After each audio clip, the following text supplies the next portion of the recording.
Sim, né? Eu já me encontrei com pastores, com profetas, conversaram comigo sobre a Bíblia. Outras pessoas conversaram comigo sobre Alcorão e outros livros e me perguntaram assim: como uma pessoa jovem como tu tens tanto conhecimento? O outro disse: não, ele é feiticeiro. Porque o que acontece? As pessoas passaram a associar o poder anormal ao feitiço. Eu tenho muito conhecimento, ainda não mostrei. Mas sendo que as pessoas não estão preparadas ou não estão abertas Não, para... eu falo de acordo. O vaso. O que eu disse? O que eu quero dizer? Se tu és um vaso de 10 litros, eu não posso te dar 20 litros. Okay. Eu te darei 9 litros, para que você ainda tenha capacidade. Então, toda pessoa que quer me ouvir e quer aprender, ao se encontrar comigo, eu vou esquadrinhar a capacidade de compreensão dessa pessoa e vou falar na medida dela. Agora, o que acontece? Quando uma pessoa, eu lhe digo toda a verdade e ela simplesmente ofende-me, calúnia-me, então os espíritos têm um sistema. Suja-se mais aquele que está sujo e limpa-se mais aquele que está limpo. Então, entramos na área de escandalização.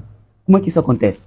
Imagina um indivíduo, eu já conversei com pessoas que tiveram informações que viriam Quatulendo, da matriz da religião africana. Aí ele teve visão, que olha, um Quatulendo é ele. Um Quatulendo está em Ilussalama, está no norte lá de Angola, lá está. Ele já reencarnou, está lá. Ele viaja, chega aqui, diz, não. Mas na visão que eu tive, enquanto lendo, era muito poderoso, era tipo assim, mas você teve numa dimensão espiritual. Você viu dimensão espiritual. Aqui é diferente. Aqui é fase por fase. Ah, não, mas não é você. Então o espírito entra na fase de escandalização. O espírito agora diz, olha, lhe fala também que você é fulano, lhe fala também que você é fulano, lhe fala para lhe escandalizar, para ele não crer de uma única, porque o espírito se zanga, diz assim, eu mostrei-lhe, gastei dimensões para chegar até a consciência dele, ele mesmo assim não acredita. Agora, lhe escandaliza. É nesse âmbito que nós muitas vezes escandalizamos as pessoas.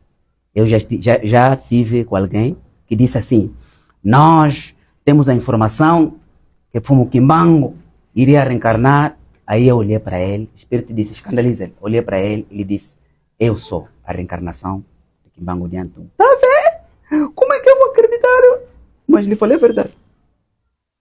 Lhe falei a verdade. Mas aqueles que são humildes, que são fiéis nas coisas poucas, nas coisas pequenas, esse nós damos de gota em gota, até que ele vai suportando cada etapa e compreender as coisas. Por isso, conselho que nós sempre damos. Eu vou lá, baco campo. Pergunte para que te diga. Agora, a contra-pergunta. Leca, ninguém eu vou nem vuto. A pergunta que você está a fazer, você suportará a resposta? Um indivíduo. Nem todos estão preparados. Exatamente.